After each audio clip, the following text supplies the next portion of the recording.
The first guest of the evening is truly a poet. He's an artist. He is a friend and an inspiration to anyone who I think who has ever played the guitar or tried to write poetry. Would you please welcome Gordon Lightfoot?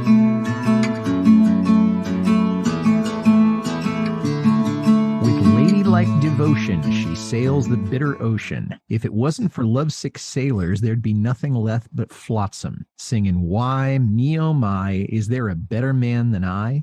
I hope you find your way back home before you're lying high and dry. I hope you find your way back home before you die.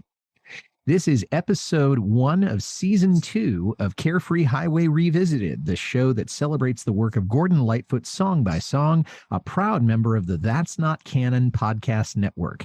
I'm your host, Mike Messner, and along with me today is a fellow Lightfoot fan from Markham, Ontario, Canada, making his 3rd appearance on the show, Michael Howitt. Michael, welcome back to the show. Great. Thanks so much for having me back, Michael. I've listened to every single podcast so far, so a lot of great insights into Gordon's songs. It's really great to listen to. So thanks so much for having me back. Well, it's only possible because of guests like yourself. So thank you for being here.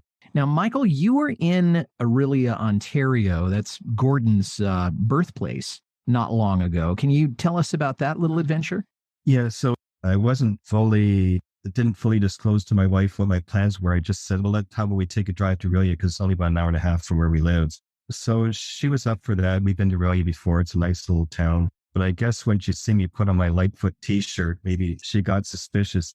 So it's kind of a Lightfoot bucket list thing for me. So we stopped by the Orillia Opera House. That's where his bust is now.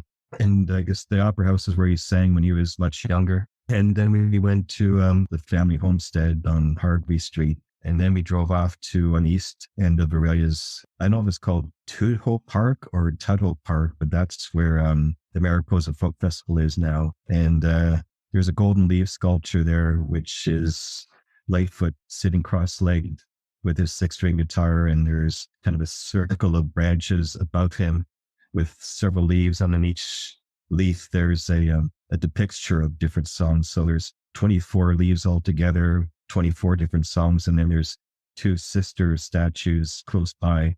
One is directly of Fitzgerald, and there is the Black Day of July. So that was my bucket list that my wife was kind enough to take pictures of me there. And the only thing we missed was the Lightfoot Trail. There's a Lightfoot walking trail a little bit to the west we didn't get to, but that'll be, I guess, on our bucket list next time. So it was a win-win. My wife had a good day. I had a good day. So.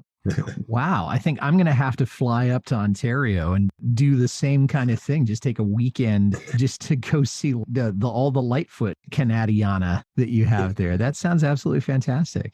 Yeah, it's a beautiful spot. Like, Orillia is such a beautiful town. It's kind of right between Lake Simcoe and Lake Couchiching and the Tudhoe Park. The golden leaf sculpture is right by the water, so it's such a beautiful setting. There's beautiful trees there, and yeah, I think it's a great setting. And apparently, Gordon used to go there when he was a kid, so it's a great setting. It's a beautiful town. Awesome. Well, today we're talking about High and Dry from Sundown, which was Lightfoot's album that came out in 1974. It was certainly an album that broadened his audience to the European market. I wanted to know, why did you want to talk about this song in particular? Well, with this song, I was a huge fan of the album. Like, I don't know how many times I've listened to the album, probably 100 or so times. Like, there's not a weak song in the album. And this particular song, I just thought it's upbeat. I probably heard it first when I was 15 years old. So I just thought it was kind of like a seafaring song, and I kind of left it at that. But as I've gotten older, this kind of look at the lyrics, and they mean something to me now that they didn't before. So it's kind of grown on me. So that's kind of why I picked this song, because it's the metamorphosis this went through in my mind over the years. It's a good way of saying it. I think Gordon has referred to it as a toe tapper. It's got a familiar theme for him, which is sailing, or all things maritime. And it also talks about one of his favorite topics ever, which of course is women. Stephen Stills once said that men could do 3 things with women. They could love them, they could suffer for them, or they could create great art out of them. And I think this is probably an example of the third grouping there. It's hard to tell if this is a song that's about Kathy Smith, although the theme of not being able to hold on to someone certainly fits. And of course, the title track of the album is about Kathy Smith. Do you have any angle on who in particular the song is about, or is it about any particular person at all? To me, it's kind of a sister song, almost a Sundowns. So it could be about Kathy Smith, or maybe just kind of based on experiences with other women or whatever. But I very much think that it could be about Kathy Smith, as you said, or another relationship in the past. Do you have a particular anecdote about the song or a personal connection to it or how it's affected your life in any way? This song in particular, not really, but again, it's just something because the song has changed for me over the years. That's why I want to talk about it, but nothing in particular with this song itself. For me, I don't have the same kind of emotional connection to it like you were saying. I mean, there are others that mean much more to me, but I rediscovered Gordon Lightfoot with this song. He had been sort of a peripheral presence in my life after my son was born. And one evening I was giving my son a bath. He couldn't have been more than a year old, but I had my Pandora going on my phone. And while it was going, this song came up, and I had never heard High and Dry before. And so for me, this was kind of my reconnection to the man's music. So it was really kind of fun, to see that. So what's the best setting for you to listen to this song? Or is there one particular time of day or place or activity that really fits well for you when listening to this? But just because the maritime nature, I've always thought in a boat on a lake, or, up in a cottage, or driving in the countryside, like somewhere out of the city, ideally by the water somewhere, because it's kind of a seafaring type song. I kind of think that it would be great to listen to it on the beach, although it's certainly not stereotypical beach music, but to be near the water or maybe driving by the ocean might even be better. Like for me, that would be up Highway 1 on the coast of California. We'll be right back to our conversation with Michael Howitt about High and Dry, but first, a word from one of our podcast partners. Hi, this is Audie Martello, the host of the Mostly Folk podcast, a 60-minute foray into the music we all love. You will hear newly released albums, classic folk, country, and bluegrass music, as well as some traditional music that may or may not be true to the genre. Sometimes irreverent, often opinionated, but always entertaining. You may even hear a radio magic trick every so often, as well as numerous interviews via Zoom and telephone with established as well as indie artists. Mostly Folk is available wherever you listen to podcasts, and always at mostlyfolk.org.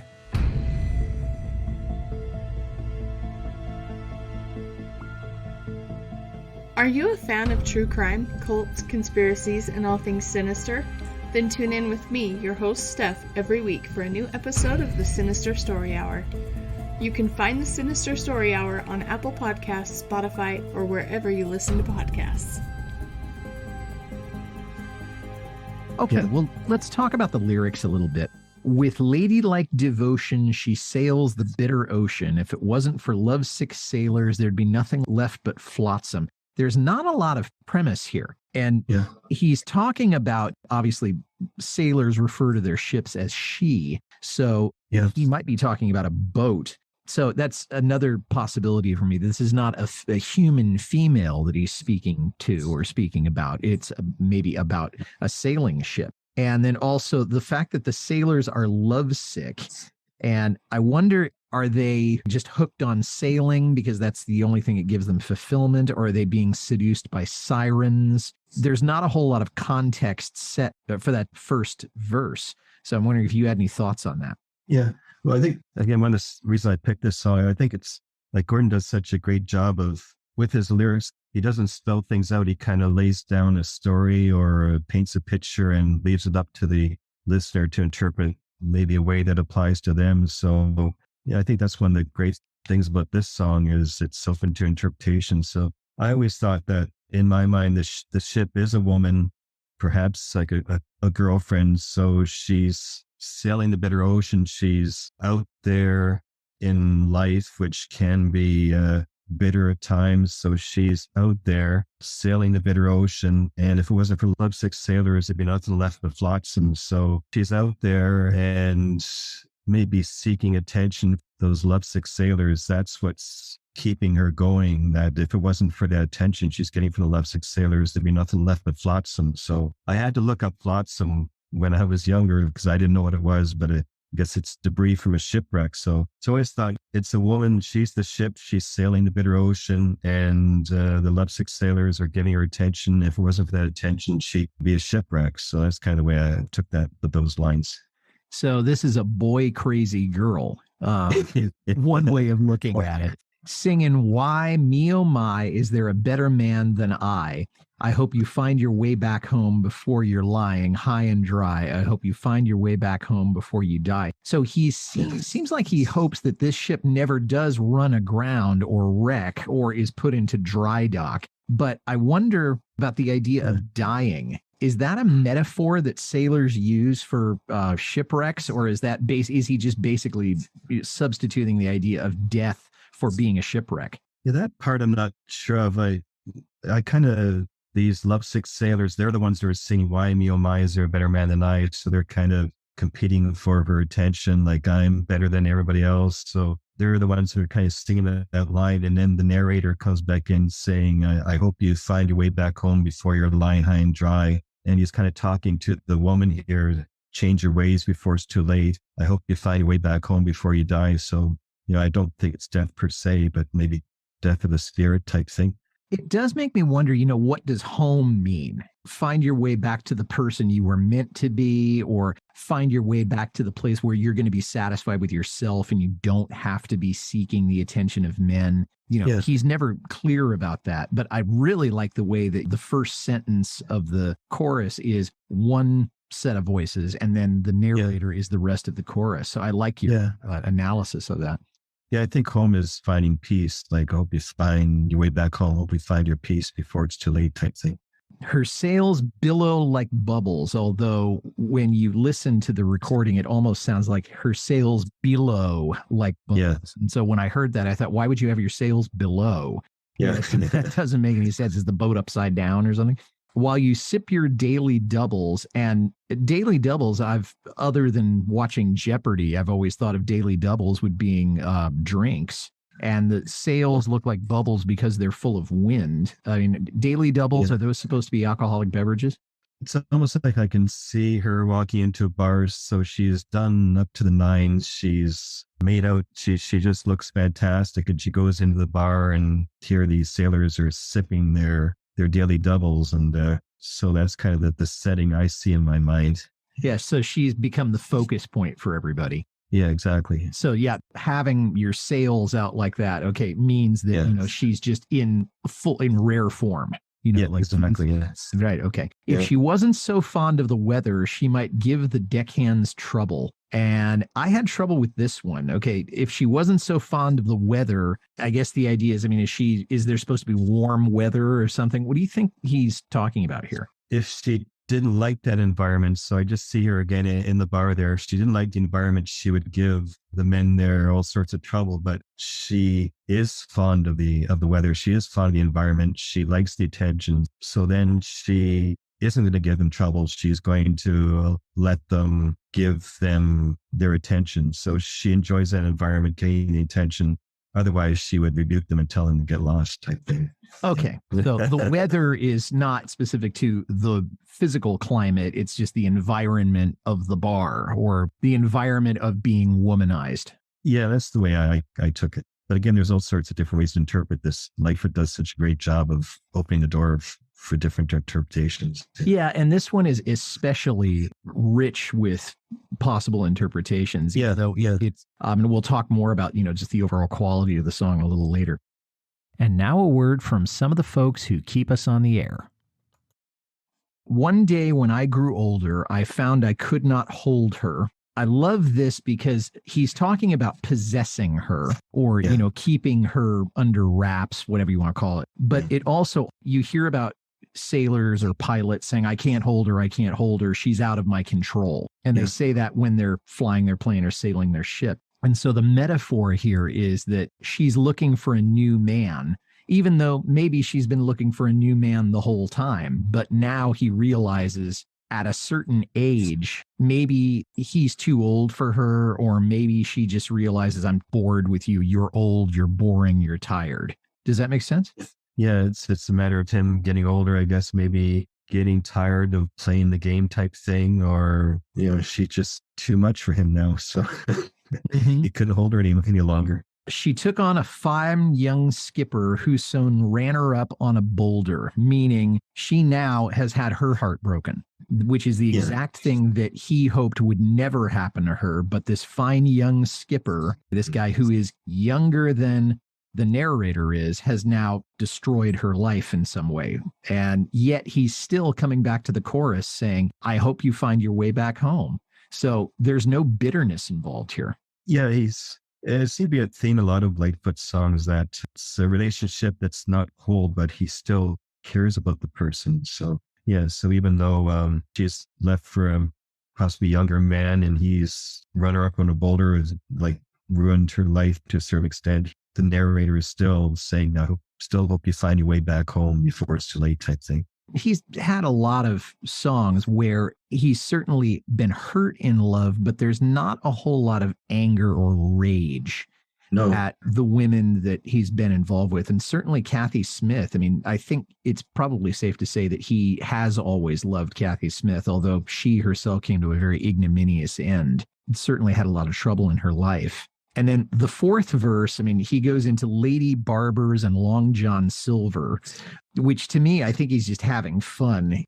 But there was one interesting reference. He uses the term pleasures of the harbor. And I think this is kind of a nod to his friend Phil Oakes. Phil and Lightfoot were friends, and Phil wrote up Lightfoot in the Village Voice, a very, very nice piece back in 1964, 1965. And Pleasures of the Harbor was Phil Oakes's album in 1967, where he gets away from topical songs, from protest songs, and he's doing his own more personal songwriting. Now, his popularity declined after that, but I can't help but think that Gordon must have taken that as sort of a shout out to Phil Oakes. Are you familiar with either Oakes or about the relationship between the two of them? I didn't know about the Phil Oakes piece, The Pleasures of the Harbor, but I think you're bang on. Like, I guess there's an album by that name, and then there's a song by that name, and the song is about lonely sailors seeking human comfort and connection while in port. So I thought that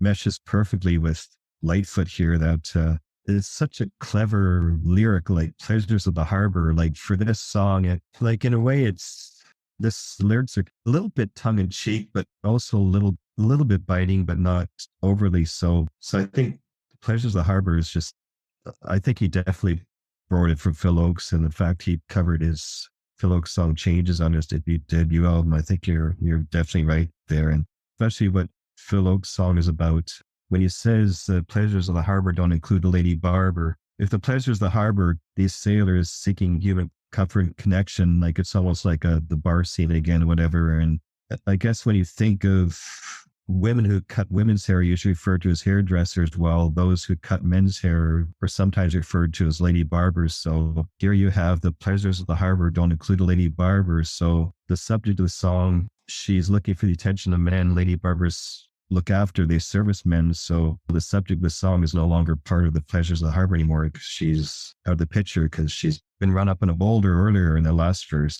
Okay, so this is kind of a way of wrapping up the story. I think so, yeah. That she's not around anymore, at least not in the same way.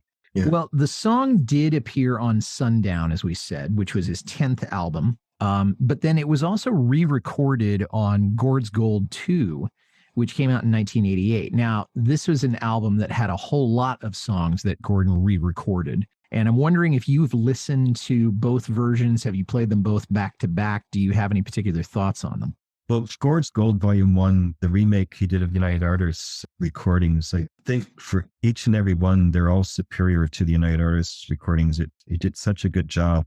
Gord's Gold 2, I found that the original recordings were so good that I can't think of any of the remakes that I prefer over the originals. So I definitely prefer the one on the original Sundown album. I just felt it was simpler. It was more of a seafaring type song, a little bit less instrumentation, I think, than the remake. So yeah, I definitely prefer the Sundown version.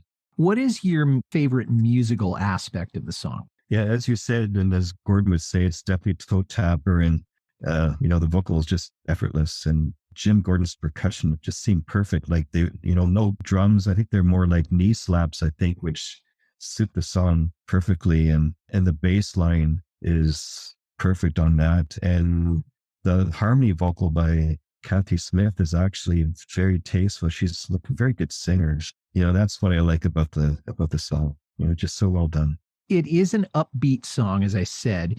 It's bright, it's cheerful, although it's talking about heartbreak, basically. But it doesn't try to get too complicated. There was no unnecessary instrumentation, like you said. There wasn't anything there that I was listening to and thought, you didn't need to put that in. That didn't belong. You were trying to get too ostentatious about it. But everything there was beautifully produced.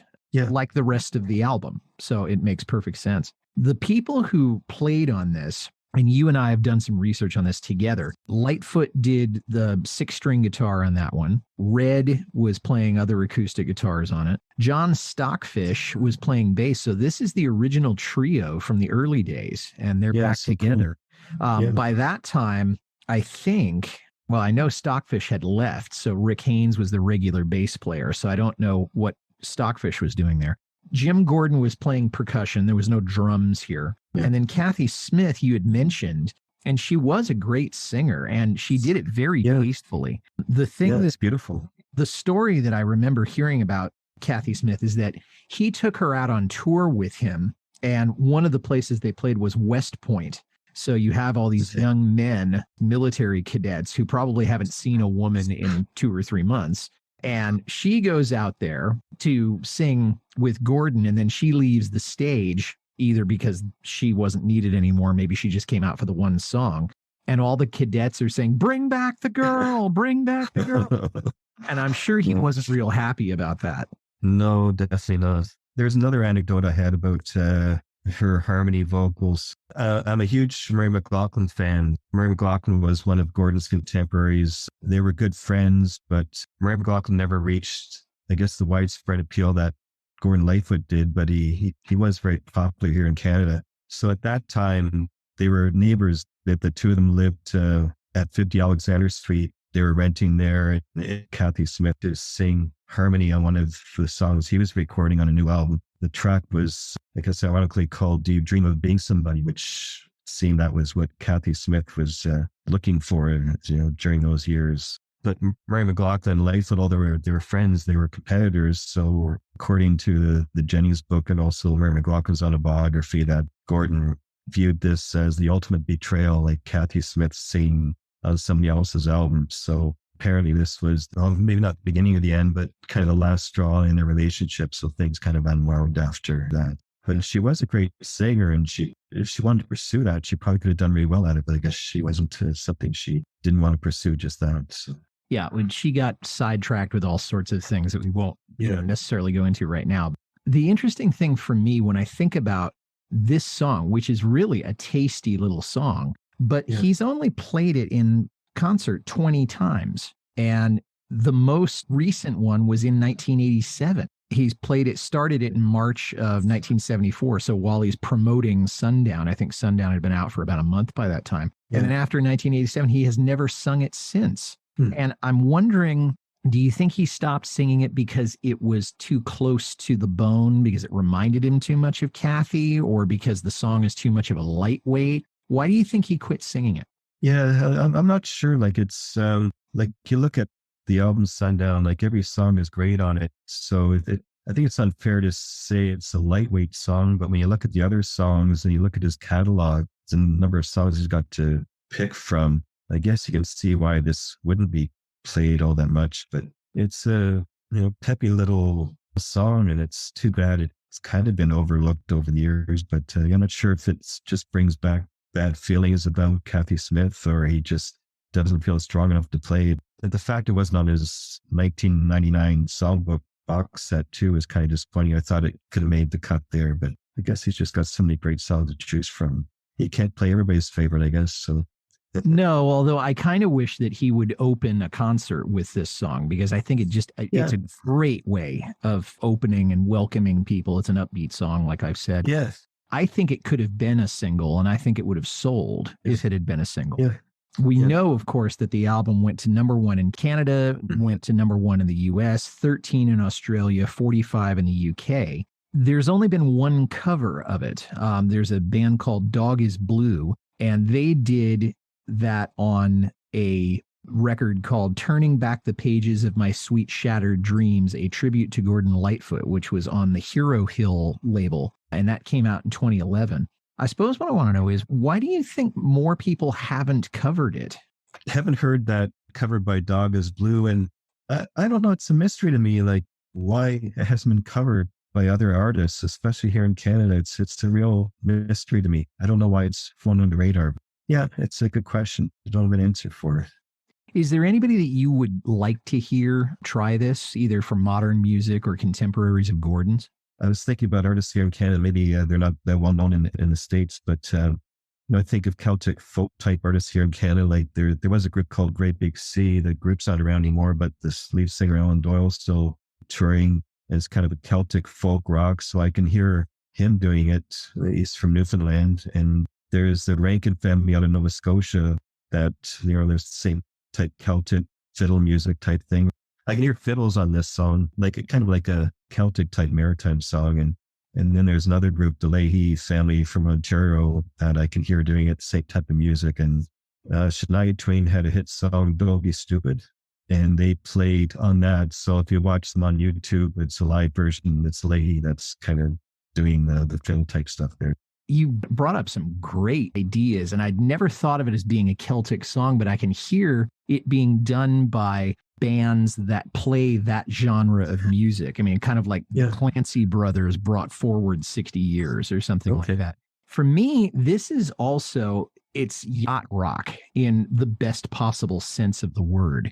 Okay. And I don't mean that Jimmy Buffett would be able to get away with it, although he's done others of Lightfoot songs, but I would love to hear Firefall have done this, or Loggins and Messina. Groups like that, I think, would be really kind of cool. So let me, as we're sort of winding down here, I've got a slightly different question for you than in previous episodes. If you could sit in and observe the recording and production of any Gordon Lightfoot album, so just being a fly on the wall, which one would you choose and why? I've kind of got two answers. I've got an album and I've got a single. So the album would probably be Gord's Gold, when they redid the United Artists songs, because I think it'd be great to be in the room and just hear how the band deals with these great songs and how do we try to make them better. Like they're great songs to start with. So I just would like to be in the room and just hear the process. Like if there's a collaboration, between Lightfoot and the band, or is it all Lightfoot that pretty much makes the decisions? But it'd be really interesting to see how they would go about making those songs better on like these United Artists songs on Gord's Gold. And the second one would be, it's just a single, but just when you heard the process behind when they recorded Requiem of Fitzgerald, like they did it first take. And I guess the way Barry Keane says in the documentary, like Gordon just said, I'll give you the nod when you're ready to come in. So it would have been so cool to be, on that recording the first time the group has basically played it together, and just to watch how the band picked up the ball and ran with it, and then see Gordon give Barry Keane the nod, and then Barry Keane come in with the drum fill. Like that would have been so cool. The chemistry must have been just absolutely amazing in the room that particular day. Well, Michael, where can people find you online? People can find me. I'm pretty active on the Lightfoot Facebook groups. I love all the people there. On Instagram, Michael_Howitt, and on YouTube, Michael Howitt Music. So I've got 57 Lightfoot covers there so far. I'm working on more, but he's definitely my number one influence. Awesome. Well, Michael, thank you so much for being on the show. This is a great way to kick off our second season, and I hope to have you back again real soon. That'd be great. Thanks so much, Michael. And thanks for listening, everybody. If you like this well enough to listen to the whole thing, tell somebody about it. Carefree Highway Revisited is on Apple, Spotify, Acast, or wherever you get your listening matter. Our website is www.lightfootpodcast.com. I'd like to make a special request for you to visit my Patreon page. I love this show so much, and I want to keep it going, and you're in a position to help. Please head over to www.patreon.com/carefreehighwayrevisited. $1 or $2 a month is all I ask. You can reach me, Mike Messner, at teachermike72@gmail.com. Our next episode will feature Gary Luck from Australia, and he and I will be discussing Gordon's song Dreamland in either the first or the second week of October. Until then, this is Mike Messner reminding you, run for the roses, but don't forget to stop and smell. We'll see you next time.